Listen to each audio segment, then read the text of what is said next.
अस्सलाम वालेकुम एवरीवन, कैसे हैं आप सब। उम्मीद करती हूँ कि आप सब ठीक होंगे। तो माशाल्लाह से आप लोगों की तैयारी उम्मीद करती हूँ कि बहुत अच्छी होगी।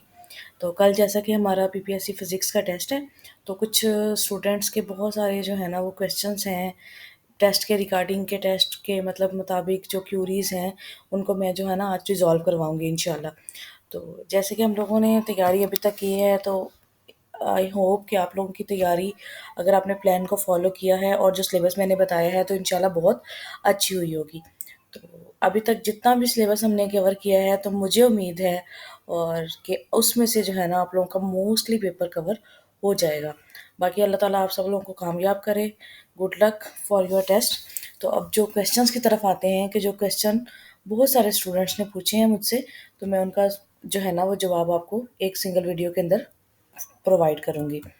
तो सबसे पहला जो है ना जो चीज़ है वो रेडी योरसेल्फ फॉर टेस्ट है, कि आप लोगों ने खुद को टेस्ट के लिए तैयार करना है। सबसे पहले टेस्ट में जाने के लिए बहुत सारे लोगों ने ट्रैवल करना होना है, बहुत सारे लोगों को बहुत सारे मसाइल हैं। तो टेस्ट के लिए जो है ना वो 1 से 2 घंटे का मार्जिन रख के पहुँचे, क्योंकि मुल्क की जो है ना वो करंट सिचुएशन इस तरह की है, काफ़ी जगहों पर रास्ते ब्लॉक हैं। तो आप लोग लेट पहुँचने की बजाय सेंटर में 1 घंटा पहले आप लोग मौजूद हों। सेंटर में जाने से पहले दुआ नवाफ़िल वगैरह अदा करके जाएँ, ताकि अल्लाह ताला जो है ना अल्लाह ताला से आप लोग दुआ करें और अल्लाह ताला आप लोगों को कामयाब करे। और मेंटली प्रिपेयर होना जो है ना वो सबसे पहला टेस्ट के लिए जो है ना आपका स्टेप है, कि आपने बिल्कुल फ्रेश और अल्लाह ताला के हवाले करके सब कुछ जाना है, ठीक है? तो ये नहीं सोचना कि हम जो है ना वो लास्ट टाइम तक पढ़ेंगे तो नहीं पढ़ा, या इस तरह की सारी चीज़ों को माइंड से निकाल कर बस ये टाइम है अल्लाह ताला पर भरोसा करने का और उससे मदद माँगने का। ठीक हो गया? तो नेक्स्ट जो है वो क्वेश्चन है कि कौन-कौन सी चीज़ें हम एग्ज़ाम सेंटर में लेके जा सकते हैं। तो बेटा इस तरह से है कि एग्ज़ाम सेंटर के अंदर कुछ भी चीज़ लेके जाने की इजाज़त नहीं है एक्स्ट्रा। आपका आईडी कार्ड, आपकी रोल नंबर स्लिप, आपके पास एक पेन होना चाहिए और मैक्सिमम एक वॉच हो सकती है। इसके अलावा आप लोग स्टेशनरी में यही चीज़ें स्टेशनरी लेके जा सकते हैं। बिल्कुल और कोई चीज़, कोई नोट्स, कोई राइटिंग मटीरियल, इवन दैट अगर गर्ल्स हैं और उन्होंने वो बुर्का या गाउन वगैरह पहना है, तो वो भी उनसे उतरवा लिया जाता है। बिल्कुल एक सिंगल दुपट्टे के अंदर आपको एग्ज़ाम देना होता है। और बॉयज़ के लिए भी जो है ना वो इस तरह से है कि वो भी जो मतलब क्लोज़ ड्रेसिंग नहीं कर सकते, जिस तरह से थ्री पीस वगैरह है, तो उनकी भी जो है ना वो अच्छे से चेकिंग होती है। मुकम्मल ये टेस्ट जो है ना वो ये सिक्योरिटी इसमें काफ़ी ज़्यादा होती है। फीमेल जो है ना पुलिस भी होती है, मेल पुलिस भी होते हैं, जो आप लोगों को मुकम्मल चेक रखते हैं। दूसरी चीज़ ये है कि टेस्ट के अंदर जब आप लोग जाते हैं, तो इस तरह से होता है कि जब टेस्ट हो रहा होता है, जब टेस्ट का जो रिपोर्टिंग टाइम है, उसी टाइम पे जो है ना टेस्ट का सेंटर ओपन होता है और आपको अलाउ होता है कि आप टेस्ट सेंटर के अंदर एंटर हो सकें। फॉर एग्ज़ाम्पल अगर कोई कॉलेज है, तो कॉलेज का मेन गेट टेस्ट के स्टार्ट होने के टाइम तक वो बंद रहेगा, उससे पहले कोई भी उस गेट को क्रॉस नहीं कर सकता। नेक्स्ट जो मोस्ट स्टूडेंट्स का क्वेश्चन है, कैलकुलेटर अलाउड है कि नहीं। तो जैसे भी हम शुरू से तैयारी कर रहे हैं, न्यूमेरिकल को सॉल्व करने का मैंने जनरल ट्रिक्स बताई हैं, तो इसका मतलब यही है ना कि कैलकुलेटर तो बिल्कुल भी अलाउ नहीं। सिंगल जो सिंपल एक वॉच के ऊपर कैलकुलेटर होता है ना, वो भी अलाउ नहीं है। इसके लिए आप लोगों को 2 पेजेस मिलेंगे। इसके लिए आप लोगों को जो है ना वो पेजेस प्रोवाइड किए जाएँगे। 2 पेजेस जो होते हैं छोटे-छोटे से, उनके ऊपर आपने जो है ना वो लाइन लगाकर अपनी जो है ना वो क्वेश्चन्स को सॉल्व करना है।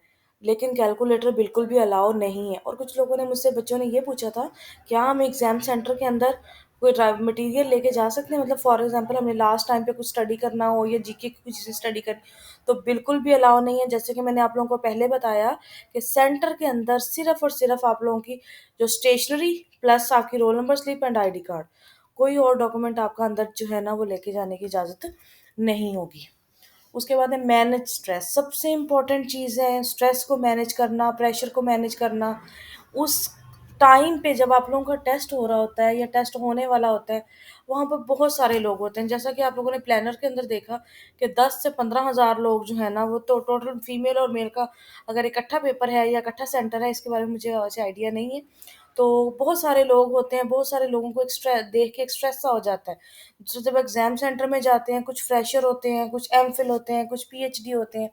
तो आपने किसी से कांटेक्ट नहीं करना, किसी से ज़्यादा बातचीत नहीं करनी, किसी से ये नहीं पूछना कि आपकी तैयारी कितनी है या हमारी हमने कहाँ से पढ़ा है, किसने कौन-सी बुक्स पढ़ी हैं।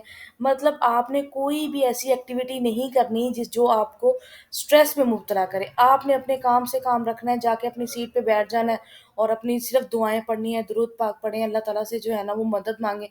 इसके अलावा लोगों से इर्द-गिर्द लोगों से हेल्प लेने की बिल्कुल भी ज़रूरत नहीं है।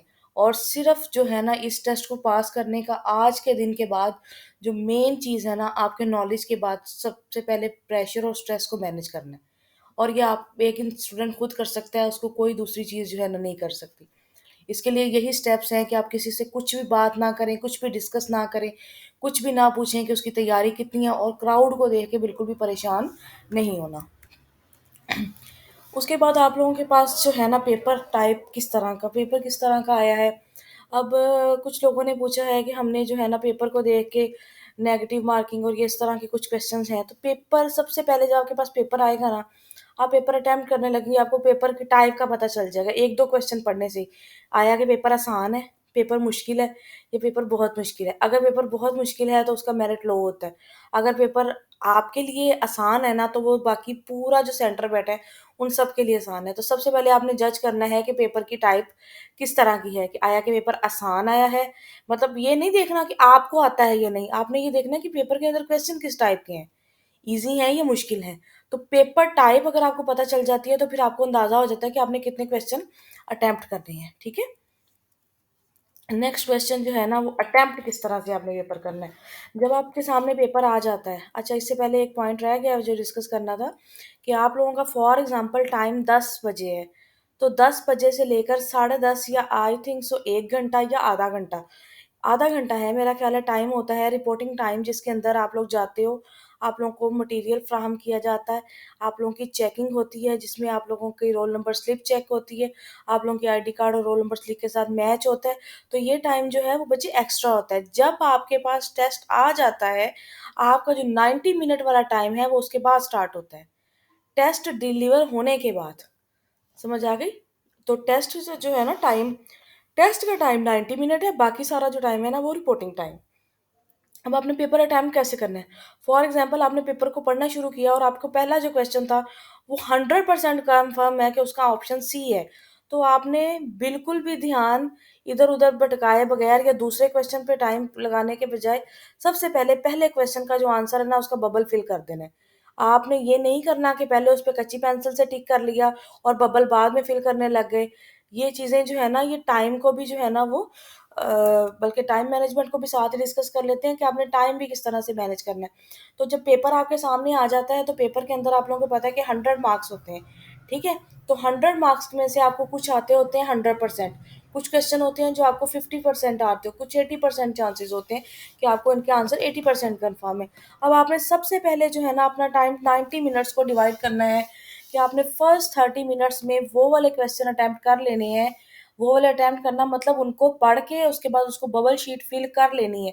वो क्वेश्चन जो आपको 100% श्योर है, ठीक है? उसके बाद आपने वो वाले क्वेश्चन अटेम्प्ट करने हैं जो आपको लग रहे हो, जिन पे सोचने पड़े, उस क्वेश्चन को आपने स्किप करते जाना है। फॉर एग्ज़ाम्पल फर्स्ट क्वेश्चन आपको आता था, दूसरे में आपको थोड़ा-सा परेशानी का सामना करना पड़ रहा है, दूसरा आपको नहीं आ रहा, तो आपने दूसरे क्वेश्चन पे टाइम नहीं वेस्ट करना। आपने फर्स्ट 30 मिनट्स के अंदर वो सारे क्वेश्चन सॉल्व कर लेने हैं और उनको अटेम्प्ट कर लेना है, जो कि आप लोगों को 100% श्योरिटी से आते हैं, ठीक है? उसके बाद जो अगले 30 मिनट्स हैं, उसमें आपने वो क्वेश्चन करने हैं, क्योंकि अगर आप लोगों की तैयारी अच्छी है, तो मैक्सिमम स्टूडेंट्स जो है ना वो 60 टू 65 क्वेश्चन इजीली अटेम्प्ट कर लेते हैं फर्स्ट अटेम्प्ट में, ठीक है? 60 50 टू 60 चलें, मैं कह सकती हूँ कि 50 टू 60 जो है ना वो फर्स्ट 30 मिनट के अंदर आप लोगों के अटेम्प्ट हो जाने चाहिए। उसके बाद जो नेक्स्ट 30 मिनट है, टाइम आप लोगों ने वॉचेस लाज़मी लेके जानी है, टाइम का जो है ना वो बहुत ख़्याल करना है।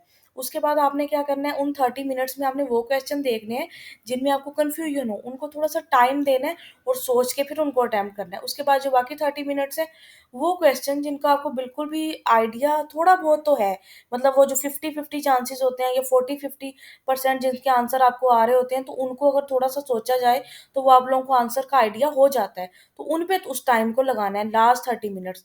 फिर आपने एक काम और करना है, जब आप पेपर अटेम्प्ट कर रहे होंगे, तो आपने फर्स्ट अपनी दोनों हाथों की जो है ना, दोनों हाथों का इस्तेमाल करना है। किस तरह से कि ये अक्सर बच्चों की जो है ना गलतियाँ हो जाती हैं कि फॉर एग्ज़ाम्पल वो बबल फिल कर रहे हैं, तो उन्होंने एक लाइन स्किप कर दी, क्योंकि 100 जो क्वेश्चन्स हैं, 100 क्वेश्चन के कितने बबल होंगे? 400 बबल्स होते हैं, तो वो बच्चे को जो है ना वो थोड़ा-सा कन्फ्यूज़ कर देते हैं। तो आपने क्या करना है, आपने फॉर एग्ज़ाम्पल क्वेश्चन 2 को अटेम्प्ट कर रहे हैं ना, तो क्वेश्चन 2 पे फिंगर रखनी है और उसके बाद उसका ऑप्शन सी है ना, तो उसके बिल्कुल दूसरी लाइन पे जाके फिर सी को फिल करना है। इस चीज़ का बहुत ज़्यादा ख्याल रखना है कि आप लोगों का कोई भी बबल जो है ना वो फिलिंग की वज़ह से खराब ना हो और उसका वो बाहर ना जाए, और बहुत ध्यान से उसको अटेम्प्ट करना है, ठीक है? टाइम मैनेजमेंट 90 मिनट्स को डिवाइड करना है 30, 30, 30 के अंदर। पहले 30 के अंदर वो सारे जो आपको आते हैं बिल्कुल 100% श्योरिटी से, उसके बाद 30 में जिनको आपको थोड़ा बहुत सोचना पड़ रहा है, और उसके बाद जो आपको थोड़ा-सा 40 टू 50% चांसेस हैं, आपको आंसर लग रहे हैं उनके, उनके ऊपर सोच के लगाने हैं, ठीक है? और उसके बाद जो है ना नेगेटिव मार्किंग को आप लोगों ने ज़हन से नहीं निकालना। बहुत सारे बच्चे इस तरह के हैं जो सारा पेपर ही जो है ना वो हल करके आ जाते हैं, 100 के 100 मार्क्स जो है का पेपर हल कर देते हैं, और वो सोचते हैं कि हमने बहुत जो है ना वो तीर मार लिए। लेकिन जितने ज़्यादा आप क्वेश्चन अटेम्प्ट करेंगे, उतना ही नेगेटिव मार्किंग का भी खतरा होता है। जैसे कि मैंने अपने पेपर के अंदर 90 क्वेश्चन अटेम्प्ट किए थे और मेरे 70 प्लस ठीक थे, जिनका मुझे 100% श्योरिटी थी। लेकिन 90 गलत होने की वजह से उनमें से जो है ना मेरी ना कुछ 10-15 से गलत हो गए, और उसकी वजह से नेगेटिव मार्किंग की वजह से मेरा मेरिट जो है ना वो 58 पे चला गया। मेरे 58 मार्क्स थे पेपर के अंदर। तो ये जो है ना ये नेगेटिव मार्किंग रोल अदा करती है। आप लोगों की नेगेटिव मार्किंग होती किस तरह से है? फॉर एग्ज़ाम्पल अगर आप लोगों का एक सवाल गलत है, तो उसके पीछे से 0.25 मार्क्स आपका सही वाले क्वेश्चन में से डिडक्ट होगा। मतलब 4 आपके एमसीक्यूज़ गलत है ना, तो आपका 1 नंबर जो है ना वो नेगेटिवली काउंट होगा। मतलब एक सही क्वेश्चन के जो मार्क्स है ना वो भी काउंट होंगे। ठीक हो गया? अब है कि आप लोगों ने कितने क्वेश्चन अटेम्प्ट करने हैं। ये जो है ना ये पेपर टाइप के साथ लिंक्ड है कि अगर पेपर बहुत आसान है, तो आप लोगों को मैक्सिमम क्वेश्चन मतलब 100 तो नहीं करने, लेकिन ये भी नहीं करना कि जो आपको आते हैं, बिल्कुल भी नहीं आते और उनको भी हल कर दें। तो आपको मैक्सिमम क्वेश्चन जो है ना वो सॉल्व करने पड़ेंगे। अगर पेपर थोड़ा-सा टफ है तो आप 80 टू 85 भी कर सकते हैं। 75, 80 की रेंज में कर सकते हैं। लेकिन अगर पेपर ईज़ी है तो आपको 90 तक करने पड़ेंगे, ठीक है? तो ये जो है ना पेपर अगर एक बंदे के लिए आसान है तो वो सबके लिए आसान है और उसका मेरिट हाई जाता है। तो आप लोगों को पता है कि टेस्ट को पास नहीं करना होता, बल्कि टेस्ट के लिए क्वालीफाई करना होता है, और क्वालीफाई करने का मतलब ये है कि आपको टॉप जैसे आप लोगों की कितनी सीट्स हैं, 100 सीट्स हैं फॉर एग्ज़ाम्पल, तो 100 के लिए कितने कैंडिडेट्स बुलाएँगे? 500। एक सीट के लिए 500 लोग होते हैं। सॉरी, एक सीट के लिए 5 लोग होते हैं, तो अगर 100 हैं तो 500 लोग जो है ना वो सिलेक्ट होंगे, जो टॉप 500 लोग होंगे। तो आप लोगों ने उस टॉप 500 के अंदर आना है। बाकी अल्लाह ताला आप सब लोगों को कामयाब करे, बहुत ध्यान से पेपर करना है, जल्दबाज़ी भी नहीं करनी और बहुत ज़्यादा स्लो भी नहीं होना। टाइम मैनेजमेंट बहुत इम्पोर्टेंट है और स्ट्रेस मैनेज करना भी बहुत इम्पोर्टेंट है। अच्छे से तैयारी करके जानी है, और एंड पे चैनल को सब्सक्राइब करना मत भूलिएगा, ताकि आप लोगों को फर्दर जो है ना वो गाइडलाइन मिल सके। इंशाल्लाह नेक्स्ट सेशन एजुकेटर्स की जॉब का, और उसके बाद अगर टेस्ट का जैसे ही रिज़ल्ट आएगा फिर हम इंटरव्यू के ऊपर जो है ना वो सेशन स्टार्ट करेंगे इंशाल्लाह। Good luck for your test. अल्लाह हाफ़िज़।